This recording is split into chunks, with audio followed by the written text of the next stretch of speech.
Welcome to History Tape number 97 as we bring you It Happened in Grand Prairie, a history show to bring back Grand Prairie of the past and to bring you up to date on what some of these wonderful folks are doing. And today we are very, very honored on this History Tape number 97 to bring you Homer and Faye Mauser. Mausers, we're just delighted to welcome y'all to the show today. It's wonderful to have you as our guests, longtime Grand Prairians, very well known in our community. And we're going to start our interview. Let's start our interview by talking with Homer first. Homer, we'd like for you to look out into your camera and tell us about your parents. Give us the names of both of your parents. Would you do that for our record? My father's name was James Oscar Mauser. Now, my father's was married twice now. But he married my mother in 1904, and her name was Edna Guy Gatewood. And they were both raised in the Reinhardt community, that is over in the Garland area, which is now known as Casa Linda.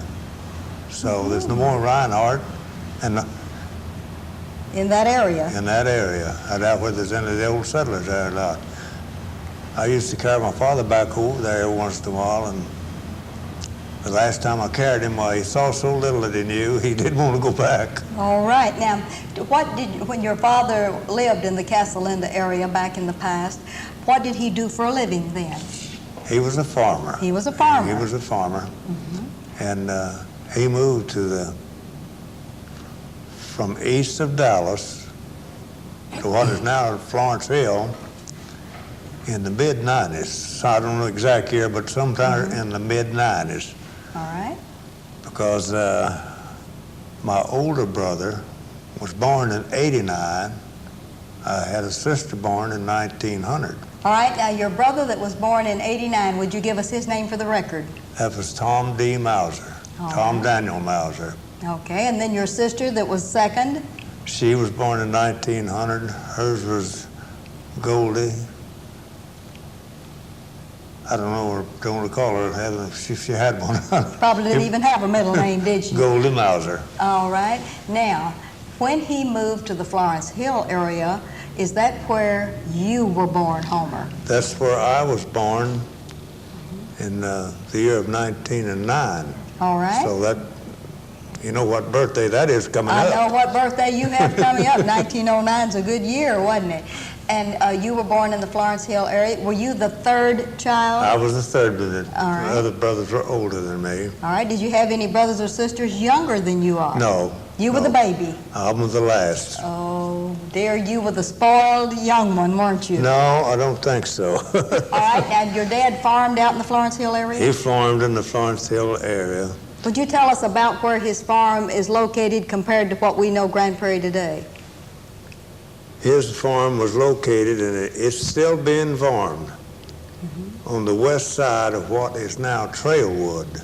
And it was part of a big ranch that lay in there, the Harwood Ranch. Part and of he the bought a section Ranch. of a Harwood Ranch. What all did he raise as a farmer?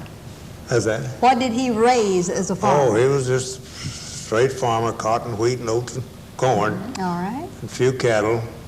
Raised his own meat, of course, and the hogs. And that old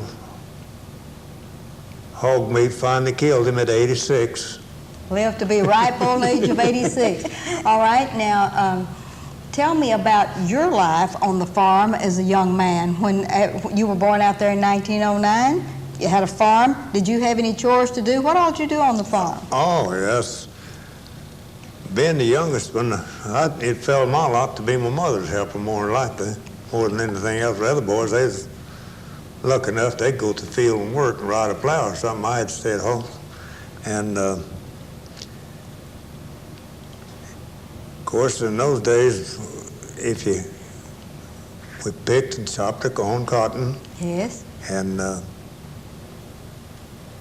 done just regular farm chores. Did you ever go to the gin with your dad? Oh, yeah, went to the gin. Tell us about the gin. Where was it located? And Oh, let's see, there was 3 gins in Grand Prairie at that time. all right. And we went to, there was 2 on the south side. I don't know what they've named those streets in there now, but we went to one that Mr. Fagan run. And I can recall getting on that bale of cotton, riding uptown for the buyers to cut this cotton. And I recall one time sitting up there, the little legs are hanging off, and the man took his knife out, you know, to get a sample of the cotton, and he cut pretty close to my leg, and all he made a big to do that I had to cut my leg off. That scared me to death. Oh, that was exciting as a young man, wasn't it? All right, now, Homer, did you go to school in the Florence Hill area? If you did, where did you go? Yes, went to school the second year that the first brick building was built out there, and it opened school in 1915, and I started to school in 1916. All right. There was originally 2 little 2-room schools. They consolidated and made the one Florence Hill School, which is a 2-story brick. It was a big school for those days, too. All right, now the 2 little schools that they consolidated, what were their names? One of them was the Florence Hill School, and the other one was Hogwalla. That's the Old Bethel Hogwalla School. That's right. Oh, that is good. Did you ever attend the Old Bethel Hogwalla School? No. No, you didn't. No, I didn't. Did your brothers? Or... No, they went. Oh. They went a couple of years down at the old wooden Florence Hill building, which is just below what is Polo Road now. All right. And it was not at the location where the school is located this time? No. Well, could you tell us approximately where the old wooden building that your brothers attended, where it was located before they moved it to South Beltline? It was located south of what is now Polo Road. All right.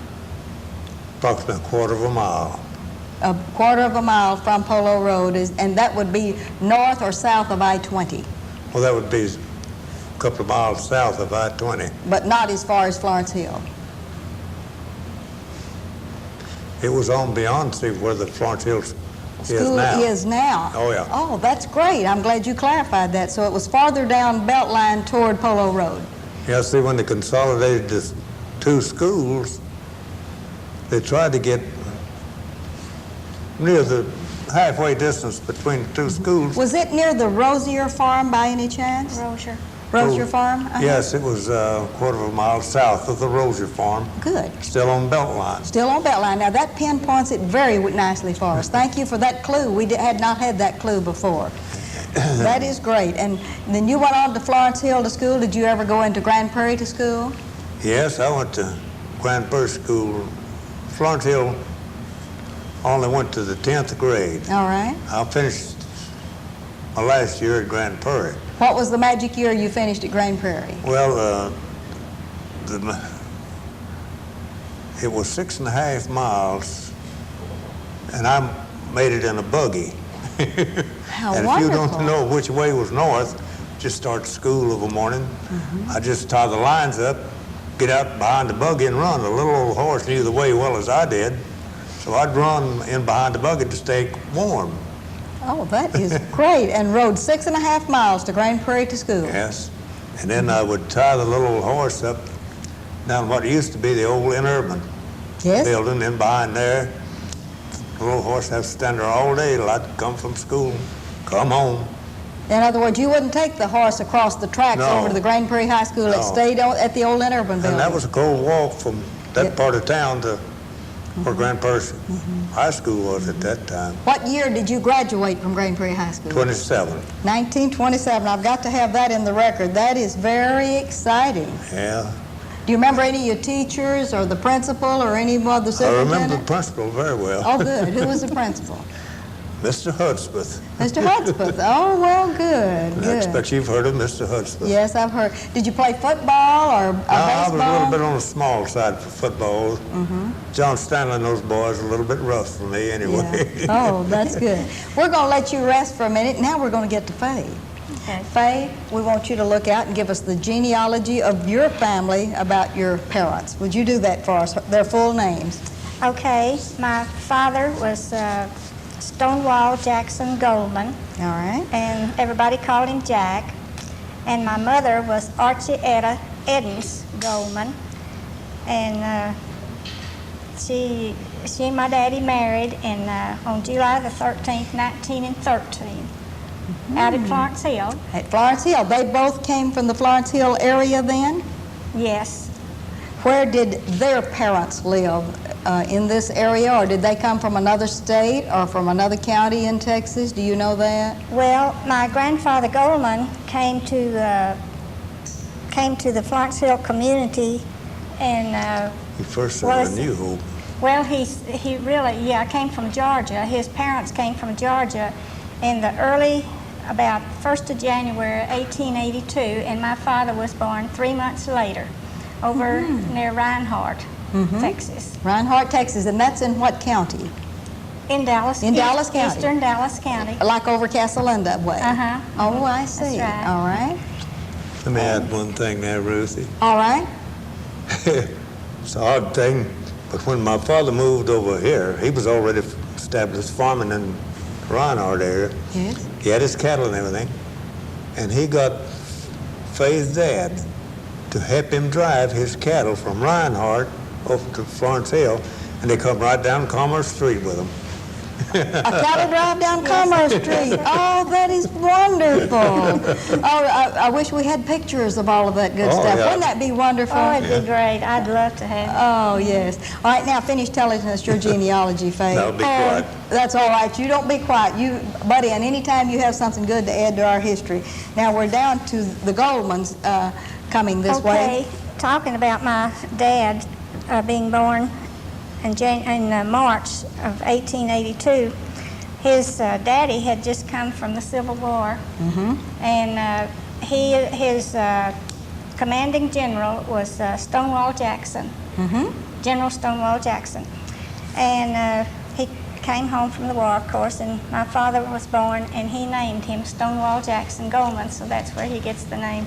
And I believe you have a story that goes with that. Was not. Yes. Tell us that one. This commanding general was killed by, I believe, one of his own men, and my grandfather was standing just a few feet from him when he was killed, near this tree where he was killed. So that was the reason he just wanted to name one of his children for the general. He did. In fact, he named all of his sons for men, generals in the war that he fought with. Oh, that is great. All right, now we're over to the Florence Hill area. And where were you born, Faye? I was born on a farm east of Florence Hill. It's across Mountain Creek, like you go across Camp Wisdom Road now, and this farm was located where the intersection of Camp Wisdom and 1382 is, in the east corner. And I was, let's see now, my mother and daddy had lived in, the first house where my mother and daddy lived was up on a hill sort of behind the new house that was built later. But my older sister and I were born in the old house up on the hill. But later they built a new house and moved down the hill closer to the well of water, and my younger sister was born there. All right. Do you have any other brothers or sisters other than you and that one sister? No, I only had two sisters. All right, would you name both of your sisters? Katie was the oldest one, and Alta Mae was the youngest one. And they both married brothers. And later, my older sister, these two boys were from Winters, Texas. Give their names. Katie married A.B. Spill, August Bernard Spill, and they were killed in 1975 in an automobile accident. And my younger sister still lives at Winters, Texas, and she's married to his brother Albert Spill. All right. So you still have a living sister. Yes, I have one sister. That is great. All right, now, you and Mr. Mauser, where did you all meet? Well, we went to school at Florence Hill together. All right. And he says I used to throw snowballs at him. Oh, that's very You exciting. chunk me with rocks. When she's a little kid, she still does. All right. Now, if you went to Florence Hill to school together, Faye, can you recall any of your teachers or any of your principals? Yes. Name drop some of the people at Florence Hill that were educators then. Okay, Miss Nadine Kidd was my first teacher, and I really loved her. I thought she was tops. And his cousin, Miss Ruby Range, was one of my teachers out there. And Miss Cora Irving, and didn't she have a sister? Didn't they both teach out there? Ruby. Ruby, yeah, those two girls. And Mr. Robinson was one of the principals out there. Mr. Hardy was one of them. That's about all I can remember. All right, of the now, teachers. at the Florence Hill area, after you left the Florence Hill School, did you go on to Grand Prairie to school? Yes, Mountain Creek used to get out all over the country, and it kept us from going to school lots of times. And so my mother and daddy got tired of that, so they transferred us to Duncanville to school. So the year that I was promoted to the 7th grade, we started to Duncanville, and just about a month before school started, the building burned over there. So we had to go to school in the basement of the Methodist Church. In Duncanville? In Duncanville. All right. So we went there, and by the next year, the new building was there, built. And so I went on through the senior year there at that school, and then there was a big school bus came from Cedar Hill and picked up all the seniors and took us to Lancaster to school for our senior year. Well, you just made the transition I all the know way it. from Florence Hill to Hill. Lancaster. Yes, and right on down the line. Well, that was exciting, I wasn't rode it? about 40 miles a day on the school bus because we lived over here on the farm, see, then, at that time. All right. Now, living on a farm, and your parents worked the farm, did you ever have chores to do? Oh, yes, we had a lot of chores to do. Daddy wouldn't let us work too much like chopping corn or chopping cotton because he said we cut it all up. But we picked cotton when we got home from school of the evening. Well, we went to school. I went to the cotton patch and picked cotton. All right. Then went home and got our lessons that night. And what year did you graduate from Lancaster High School? In 1935. All right, 1935, here you are in Lancaster, but here is Mr. Mauser already going to Grand Prairie School. How did you all get back together? You met at Florence Hill, but then I'm going to have to trace this down a little bit better. Did you go to church together, or did you just happen to catch his eye? No, just sort of caught his eye, I guess. I don't know. He was in Honolulu. LW was coming by. Oh, yes. I had a cousin who was killed in Iwo Jima. But he went through Honolulu, those islands over there, on the way, and I had heard of Homer, and so, being there, and so somebody gave me his address, and I wrote to Homer and told him and I had told LW to be sure and check and see Homer, and so they got together over there. Then Homer wrote and told me about seeing LW, and LW wrote and told me about seeing him. So we just sort of struck up a pen pal. Yeah, pen pals. And then when he came back, did you invite him to come back to see you, or how did how did you get together? Called and wanted to come.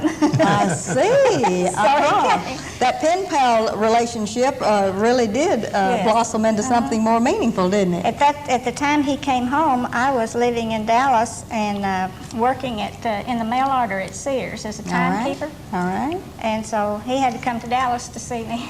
All right. I had already left the farm. You'd already. All right. Now, when you came back from the service, what part of the service were you in, Mr. Mauser? I wasn't in service. You was in Honolulu doing what? Civil service. Civil service. Working at the Pearl Harbor Navy Yard. Excuse me. I was living in Houston, and they posted a sign in the post office, machinist wanted in Pearl Harbor.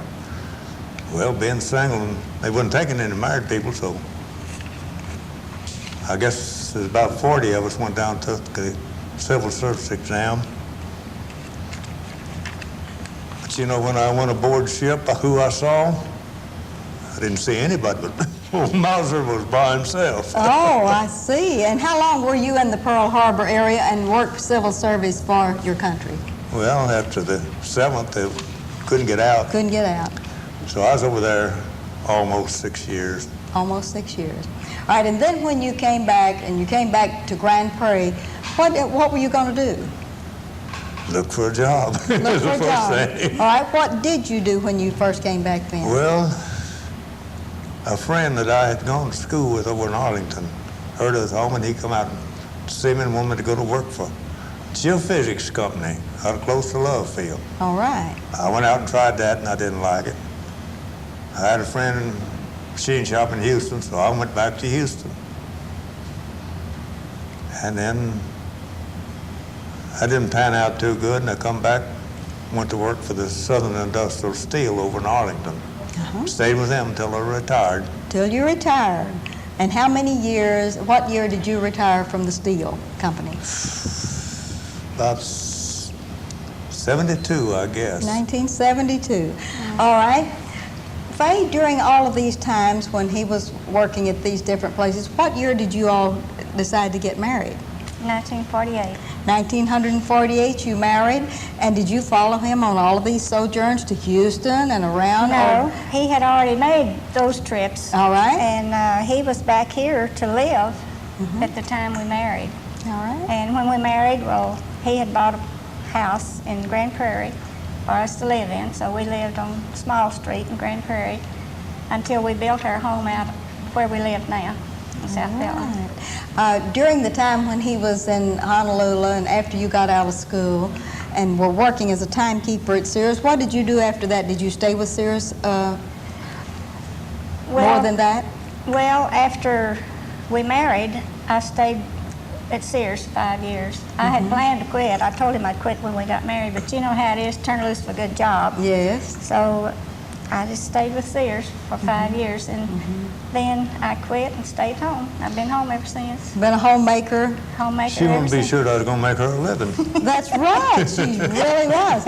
All right. Now, in your association there in the Florence Hill community, you've seen many people come and go, but would you like to, you're really involved or have been in the past in the Florence Hill reunion, and I've tried to get our television cameras out there, and I've not been able to get out there to get a reunion thing on Florence Hill.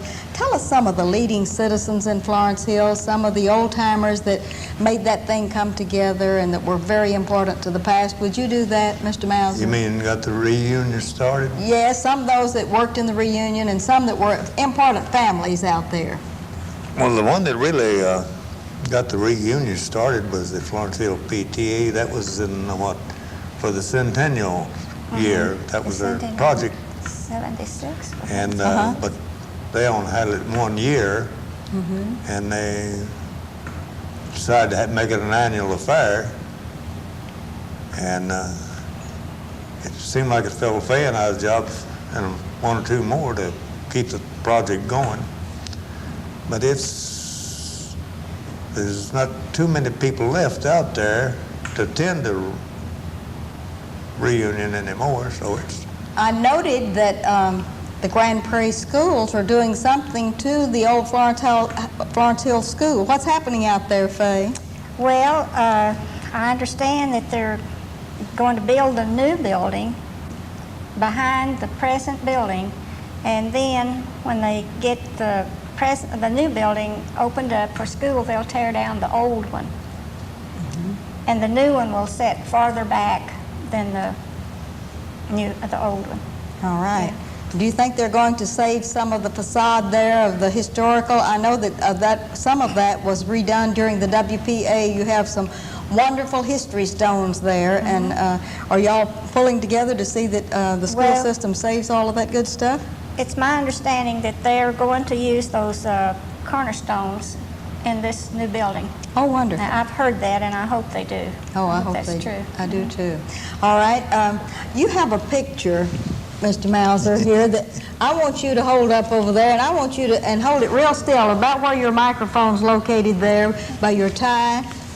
Just hold it about right there as still as you can, and I want you to look out into your camera and talk about that. What is that old photograph? This was what was known as Honey Hole.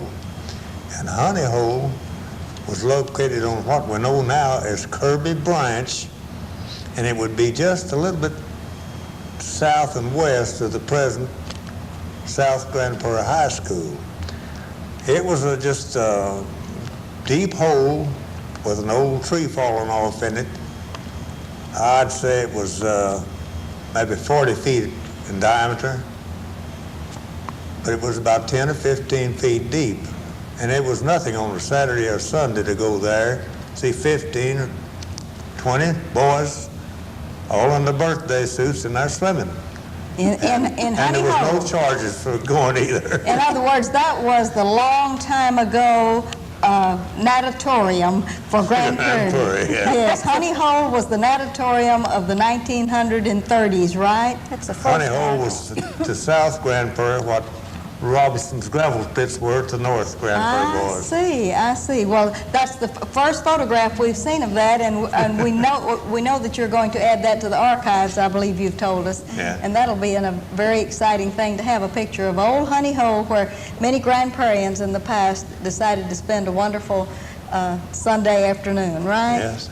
Now, we did not establish this, but since you two do not have any children, we wanted you to talk about maybe some of your other favorite people that are out in the Florence Hill area. You can't name your children or your grandchildren, so name us some people that were important in your lives. Did you go to church there in the Florence Hill I never area? did. You go to church in any area that you'd like to name drop about? Or some of the clubs that you're into? Were you in the home demonstration Yes, club? yes. Yeah, tell us about that. We have just about a minute and a half left. Well, in February, after I quit my job at Sears in January, I believe, I joined the Home Demonstration Club here in town, and I don't know how many years I belonged to it, but just I imagine more than most of the ladies that was in it when I resigned. But I went on to be chairman of the Dallas County Home Demonstration Council and served for 2 years. Oh, how in wonderful. that, and I guess I served in every office in the club and the council. So I learned a lot. I loved it. It was more on the homemaking line, and I loved it. You were into that. Mr. Mauser, in about the half minute we have left, is there any kind of advice you'd give to young people today about your life as a farm person that finally went into civil service and on down the line, and how you applied yourself? Give them something good to think about. Let me just say this. Being raised on the farm, it was just a no-no with all farmers for kids to climb over the gate. You opened that gate and went through it. You didn't climb over it. And it was always the last one through closed the gate. And there was many a 100-yard dash to see who was the last one through the gate. And believe me, my daddy didn't have to have no instant rerun to get the gate closed either. That always happened. Well, I want to thank you all very much for being on the show today and bringing us back memories of the Mausers, the Goldman family, of Florence Hill, of all of the good things, and y'all have been so important to our community, and especially to the Florence Hill area, and your stalwarts there, and we want to thank you for your community service. Well, it's been a pleasure. For being on the show. We've enjoyed it. And this is Ruthie Jackson reminding you that history is as we live and do.